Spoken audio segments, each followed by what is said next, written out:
وعن انس قال کان رسول اللہ صلی اللہ تعالی علیہ وسلم اذا دخل الخلاء نزع خاتمہ. روایت ہے حضرت انس رضی اللہ تعالیٰ عنہ سے، فرماتے ہیں کہ اذا دخل الخلاء کان رسول اللہ صلی اللہ علیہ وسلم اذا دخل الخلاء نزع خاتمہ، کہ نبی کریم علیہ الصلوۃ والسلام جب پاخانے جاتے تو اپنی انگوٹھی اتار دیتے. آب دست یا پاخانے کا لفظ آتا ہے قضاء حاجت کو پوری کرنے کے لیے جو طبعی ہو. تو حضور نبی کریم علیہ الصلوۃ والسلام کا یہ عمل رہا کہ جب بھی آپ پاخانے کے لیے تشریف لے جاتے تو آپ اپنی انگوٹھی کو اتار دیتے.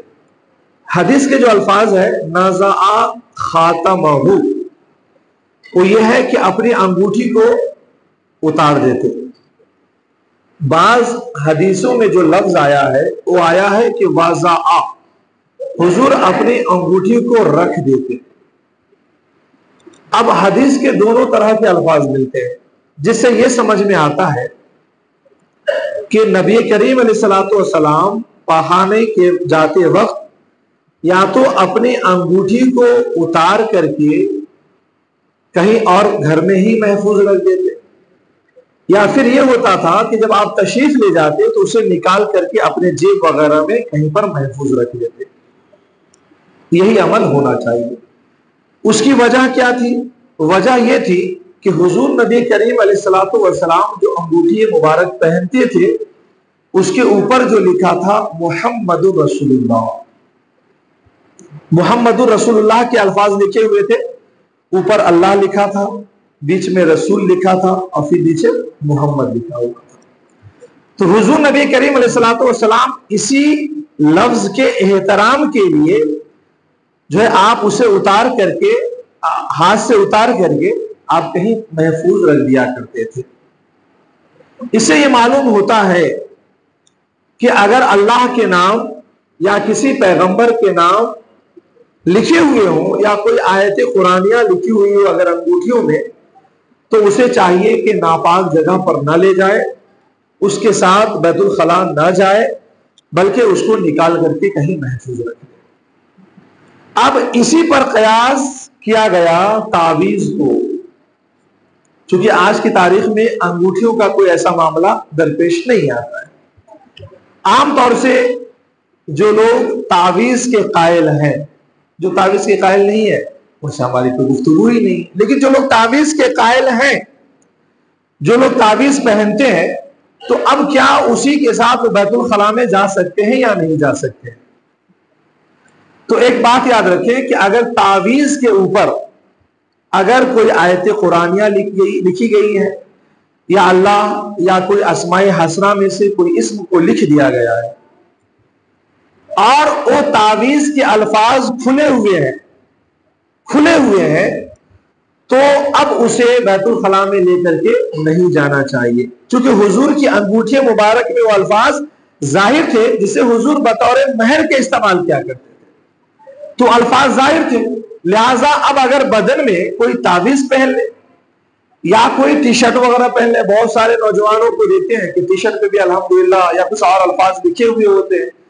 اگر اس طرح سے اس نے لباس بھی پہن رکھا ہے کہ جس کے الفاظ قابل تعظیم و احترام ہیں اور وہ دکھ کر آتے ہیں، تو اس حال میں اسے بیت الخلاء نہیں جانا چاہیے.